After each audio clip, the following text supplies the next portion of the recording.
Radhe Radhe guys, welcome to my YouTube channel. हम लोग कर रहे थे chapter number 18 from ISC book probability. उसमें हमने 18 बी एक्सरसाइज हाफ कवर कर ली थी अपनी लास्ट वीडियो में। आज हम स्टार्ट करेंगे क्वेश्चन नंबर 11 से। क्वेश्चन नंबर 1 to 10 हमने किए थे लास्ट वीडियो में और इंट्रोडक्शन करी थी। तो जिन बच्चों ने आज के मतलब पिछला वाला लेक्चर नहीं लगाया तो प्लीज़ वो लेक्चर लगा के तभी इसको करना, तभी आपको ज़्यादा समझ आएगा। तो देखो 11th क्वेश्चन है, in a class 40% students read statistics. तो स्टेटिस्टिक्स वाले कितने बच्चे हैं? 40%। तो प्रोबेबिलिटी स्टेटिस्टिक्स पढ़ने वाले बच्चों की 40/100। 25% मैथमेटिक्स, मैथमेटिक्स कितने बच्चे पढ़ते हैं? 25%, तो उसकी प्रोबेबिलिटी आ जाएगी 25/100। And 15% both mathematics and statistics.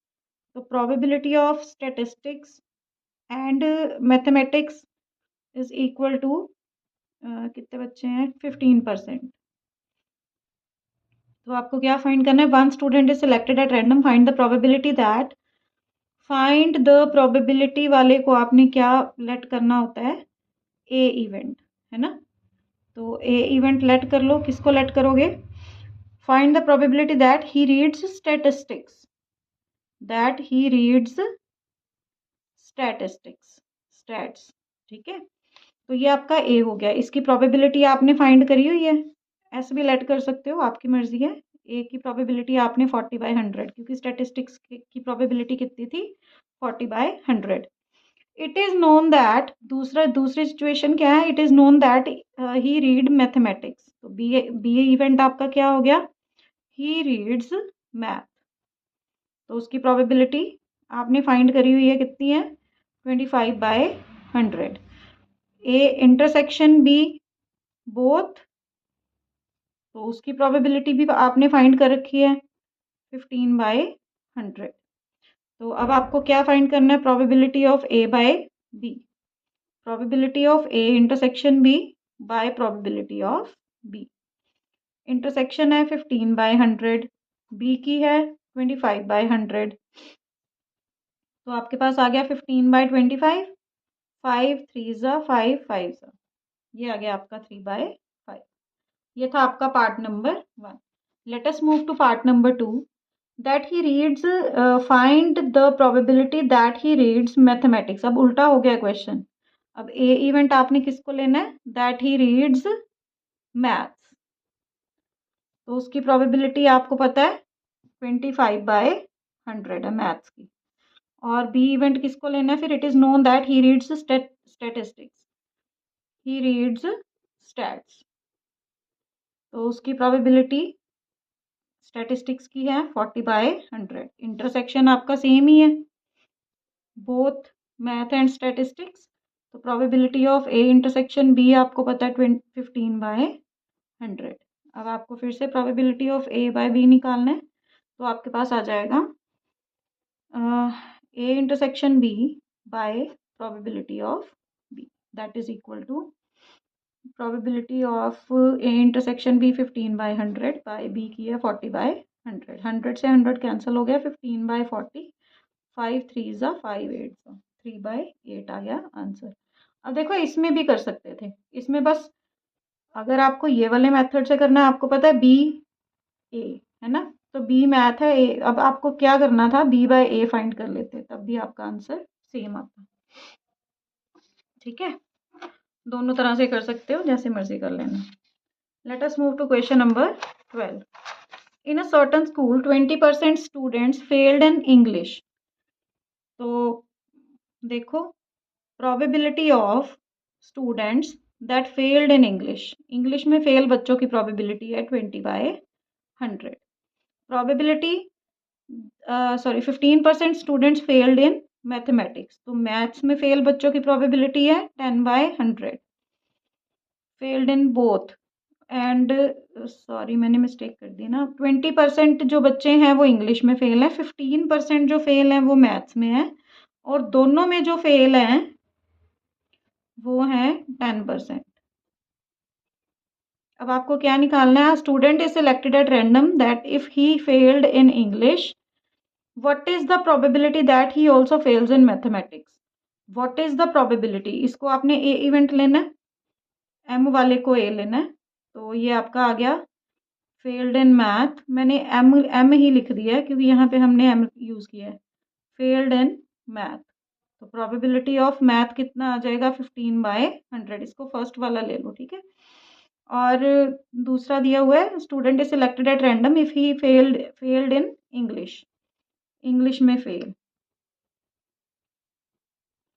Failed in English, तो probability of failed in English is equal to, English की कितनी है 20/100, दोनों में फेल की प्रोबेबिलिटी, बोथ में fail probability, M intersection E कितना है 10/100। आपको क्या निकालना है अब, एम बाय ई, तो probability M intersection E by probability of E, 10/100 by 20/100, तो देखो 100 से 100 कैंसिल, 0 से 0 कैंसिल, 1/2 आ गया आपका आंसर।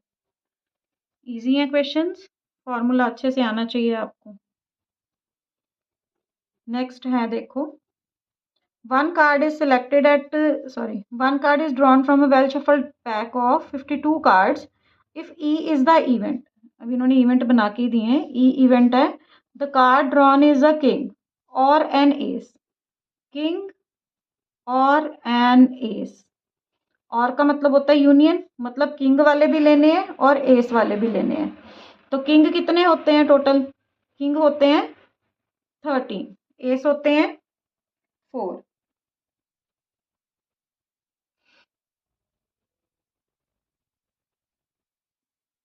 सॉरी देखो किंग 13 नहीं होते, किंग तो 4 होते हैं, ठीक है ना, जिसके ऊपर के लिखा होता है ना, तो किंग 4 होते हैं, 4 + 4 हो गए टोटल 8, है ना। तो प्रोबेबिलिटी ऑफ इवेंट ई कितनी आ जाएगी 8/52, ठीक है, ये क्लियर है।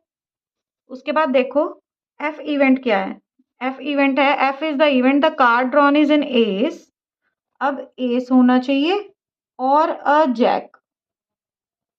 अब देखो एस फिर से 4, यूनियन और मतलब यूनियन जैक, जैक कितने होते हैं, जैक भी 4, तो ये हो गया 8, तो प्रोबेबिलिटी ऑफ एफ कितना हो गया 8/52 अगेन।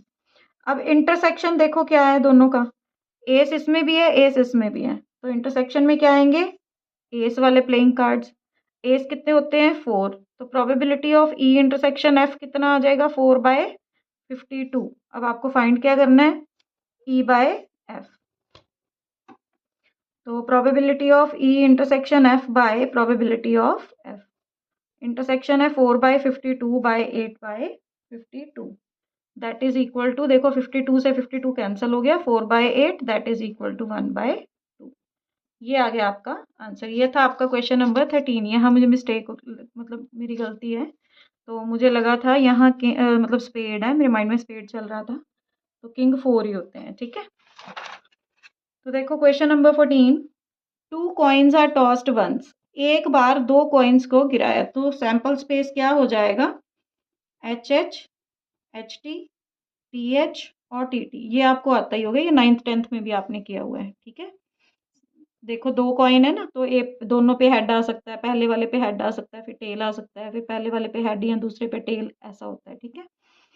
अब ई इवेंट क्या है आपको दिया हुआ, tail appears on 1 coin, tail on 1 coin, एक कॉइन के ऊपर टेल होना चाहिए, तो वो कितने होंगे देखो, इसमें भी एक है, इसमें भी एक है ना, दो पे टेल नहीं होना चाहिए, तो ये 2 आ गया, तो प्रोबेबिलिटी ऑफ ई कितना आ जाएगा 2/4, टोटल आउटकम्स 1 2 3 4।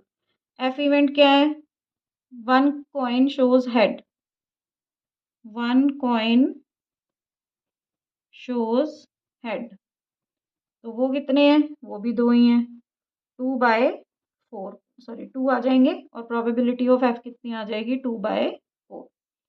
ई इंटरसेक्शन एफ, इसमें कौन कौन से एलिमेंट आए थे देखो HT TH, इसमें कितने आए थे HT TH, दोनों में सेम ही आए थे, तो इंटरसेक्शन क्या होएगा, इंटरसेक्शन में भी HT और TH आएंगे, इसकी प्रोबेबिलिटी भी कितनी हो जाएगी 2/4। तो आपके पास आ गया probability of E by F निकालना था, वो होता है probability of E intersection F by probability of F. तो इंटरसेक्शन है आपका 2/4 और एफ की प्रोबेबिलिटी भी 2/4, कैंसिल करोगे तो 1। तो इसको आप श्योर इवेंट भी बोल सकते हो, श्योर इवेंट, क्योंकि जिसका आंसर आता है 1 वो होता है श्योर इवेंट। अब देखो अगले वाले में सैंपल स्पेस तो सेम ही रहेगा। आपको ई इवेंट क्या दिया है, नो टेल अपीयर्स। अब टेल आना ही नहीं चाहिए, तो ई में आ जाएगा एच और प्रोबेबिलिटी ऑफ ई कितना आ जाएगा 1/4। एफ में नो हेड अपीयर्स, हेड नहीं आना चाहिए, तो tail tail, probability of F कितना आ जाएगा 1/4। ई इंटरसेक्शन एफ, देखो इंटरसेक्शन में तो कुछ भी नहीं है 5, तो probability of E intersection F is equal to 0। अब आपको निकालना है P E by F, that is equal to P E intersection F by probability of F. Intersection 0 by probability of F 1 में 0 by something is equal to 0। तो ये है आपका impossible event. ठीक है बेटा। क्वेश्चन नंबर 15 की स्टेटमेंट है a black and a red die are rolled. एक ब्लैक और एक रेड डाई को गिराया गया है, तो टोटल आउटकम्स कितने हो गए, टोटल आउटकम्स हो गए 36। Find the conditional probability of obtaining a sum. Find the conditional probability, find आ गया तो ये ए इवेंट है। ए इवेंट क्या है, a sum greater than 9, sum greater than 9, 9 से बड़ा सम देखना है। ठीक है, 9 से बड़ा देखना है तो देखो 1 में क्या ऐड करोगे, 1 में 8 ऐड करोगे, 8 डाइस में होता नहीं है। 2 में 6 सॉरी 9 से बड़ा ही देखना, बल्कि 10 बनाना है। तो 10 बनाने के लिए देखो 5 आएगा सबसे पहले, 5 क्योंकि देखो इससे पहले 4 है ना, 4 में क्या ऐड करोगे 6, वो भी आ सकता है। ठीक है, 4 और 6 ऐड करोगे, 6 के साथ 4 ऐड करोगे तब 10 बनेगा, ये भी 10 बन गया। अब 11 बना लो, 6 5 5 6 और उसके बाद 6 6, ये आपके आउटकम आ गए जिनका सम ग्रेटर देन 9 आएगा। इसके अलावा कुछ भी लोगे तो आपके पास सम आएगा 9 से छोटा। तो ये आपके पास एलिमेंट्स आ गए 1 2 3 4 5 6। तो प्रोबेबिलिटी ऑफ ए कितना आ गया आपका 6/36। बी इवेंट क्या है, अब given that the black die resulted in a 5।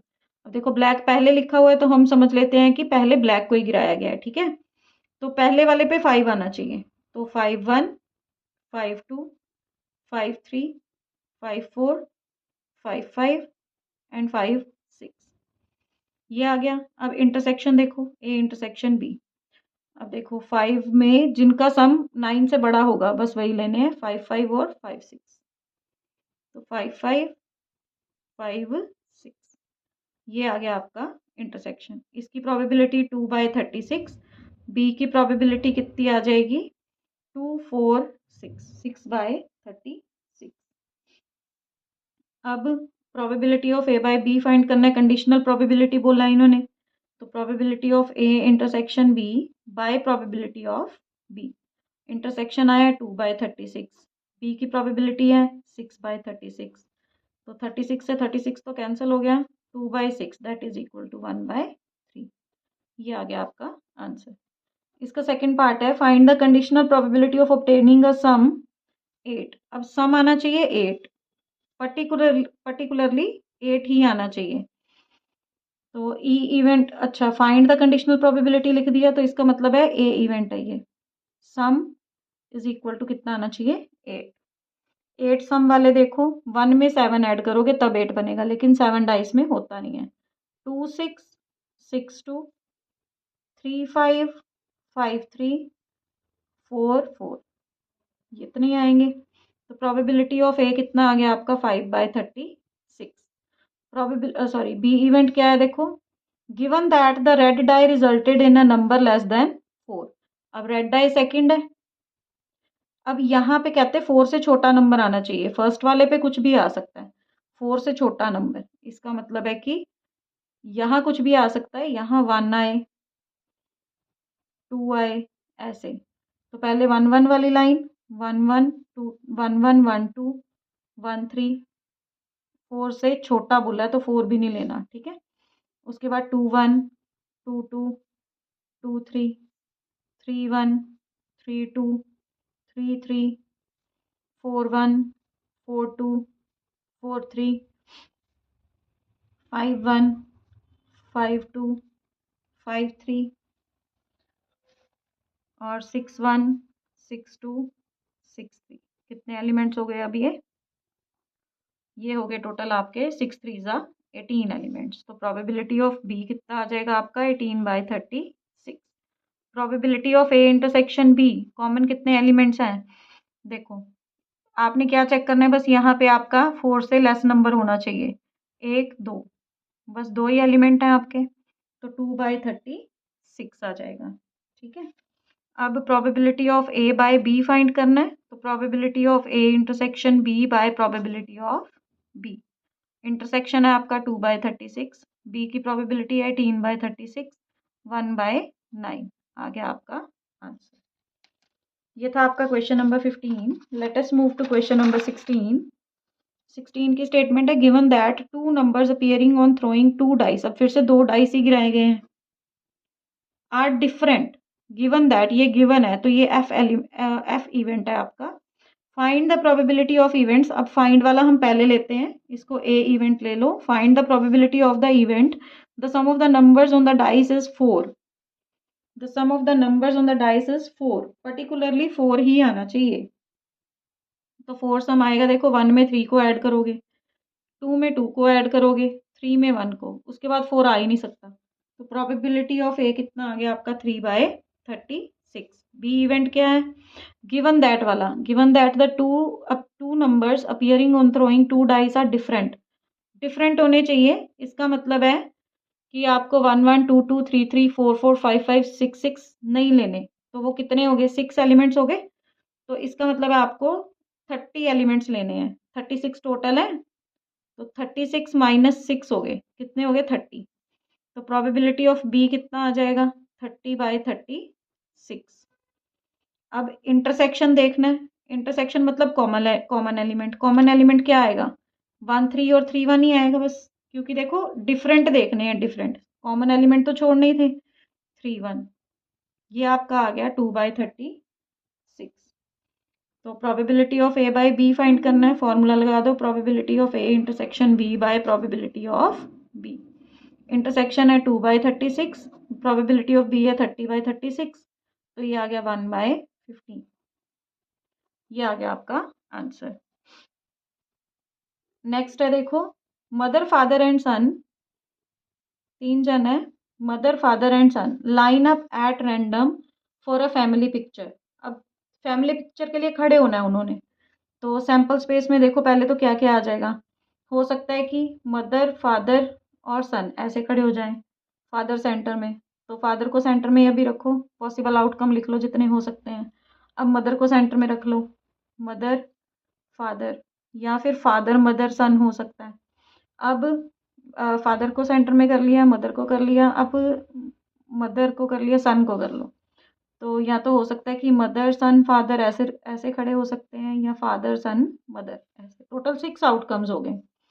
अब ई इवेंट इन्होंने क्या बोला है कि सन ऑन वन एंड, एक एंड पे सन होना चाहिए, देखो उसमें आ जाएगा MFS, यहाँ भी सन साइड में, और यहाँ भी और यहाँ भी, मैंने कुछ रिपीट तो नहीं कर दिया, MFS,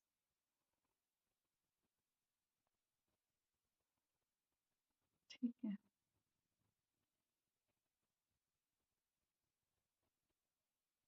और SF मैंने क्या क्या लिख लिया, MFS, FMS, SFM and SMF, ठीक है बेटा।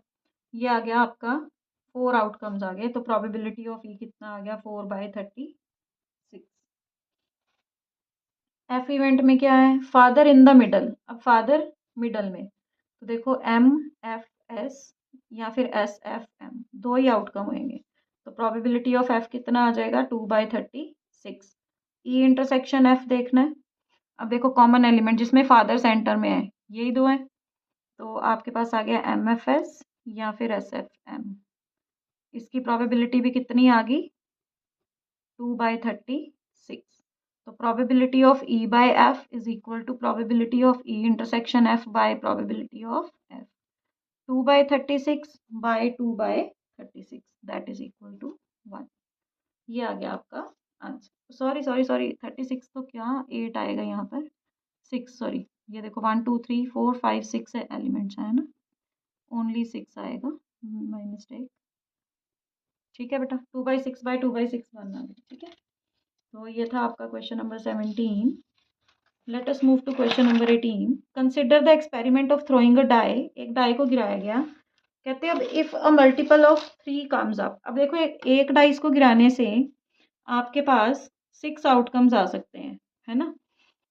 अब इन्होंने 2 पार्ट्स में उसको डिवाइड कर दिया है। अब कहते हैं कि अगर तो 3 का मल्टीपल आता है, 3 के मल्टीपल तो 3 और 6 दो ही होते हैं, या तो 3 के मल्टीपल आएंगे या 3 के मल्टीपल नहीं आएंगे, ठीक है। ये 2 केसेस हो गए।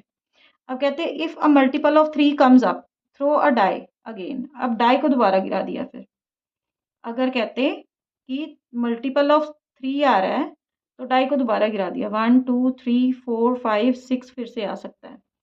And if any other number comes, अगर कुछ और आता है, टॉस अ कॉइन, तो कॉइन को टॉस कर दिया गया, हेड टेल आ जाएगा फिर, ठीक है।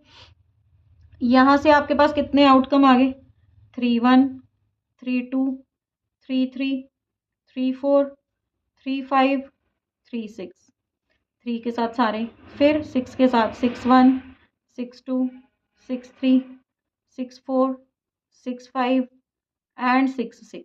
ये आउटकम यहाँ से मिले आपको। यहाँ से कितने मिल जाएंगे, H1 H2 H4 H5 T1 T2 T4 T5, ये हो गए।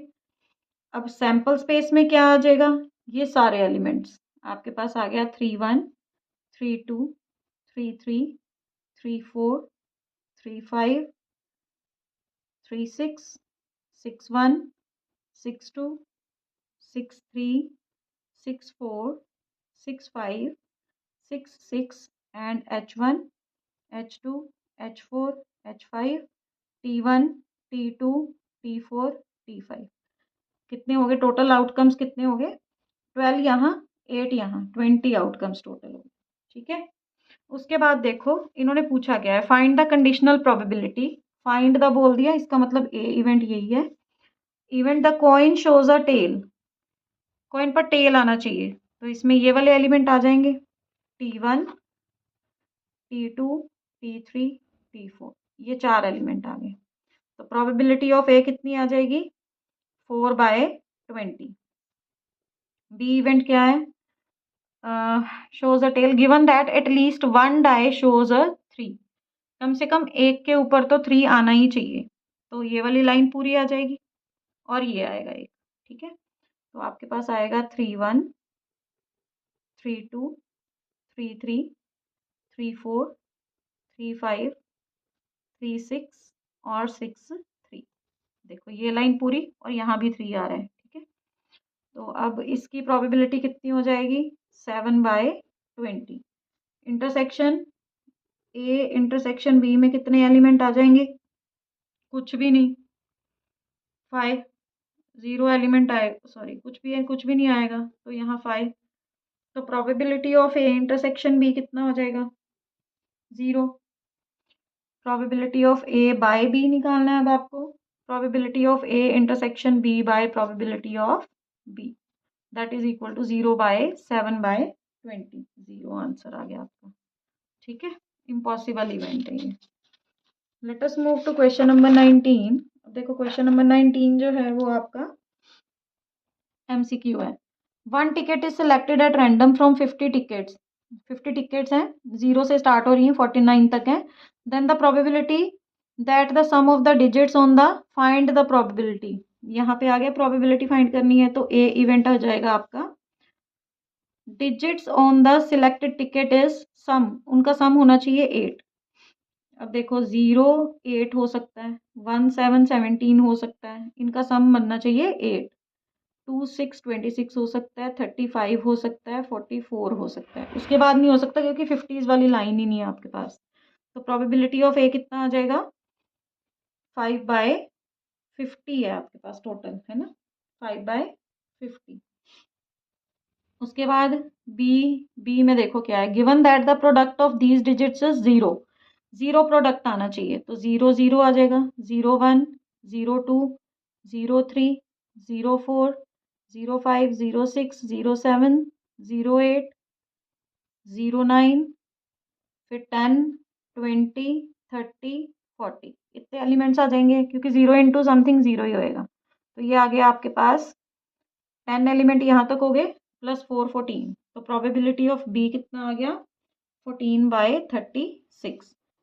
तो ए इंटरसेक्शन बी कितना है आपका, उसमें सिर्फ एक 08 एलिमेंट है, तो probability of A intersection B आ गया आपका 1/30, 36 क्यों लिख रही हूँ मैं बार बार, 50, 1/50। तो probability of A by B is equal to probability of A intersection B by probability of B. Intersection की प्रोबेबिलिटी 1/50 और बी की probability 14/50, that is equal to 1/14। ये आ गया आपका आंसर, मतलब बी ऑप्शन आपका करेक्ट आंसर है। तो 20th क्वेश्चन है, last question of this exercise. इसमें देखो, if A and B are event such that, अब आपको दिया क्या है, probability, conditional probability of A B is equal to conditional probability of B A, ये आपको इक्वल दिया हुआ है। तो आपने इन चारों में से बताना है कि कौन सी ऑप्शन करेक्ट है। अब देखो फॉर्मूले अप्लाई कर दो, probability of A by B, A intersection B by probability of B, probability of A intersection B by probability of A, ये कैंसिल हो गया, आपके पास बचा probability of A is equal to probability of B, cross multiply कर दिया मैंने, तो इसका मतलब है डी ऑप्शन करेक्ट ऑप्शन है। ठीक है बेटा, तो यहाँ पर आपकी एक्सरसाइज खत्म होती है, एक्सरसाइज 18B। तो in our next video we will start from exercise 18C। और अगर आपको कुछ समझ नहीं आ रहा तो प्लीज़ कमेंट सेक्शन में पूछ लेना, और please like share and subscribe my channel. So till our next video, bye bye, Radhe Radhe.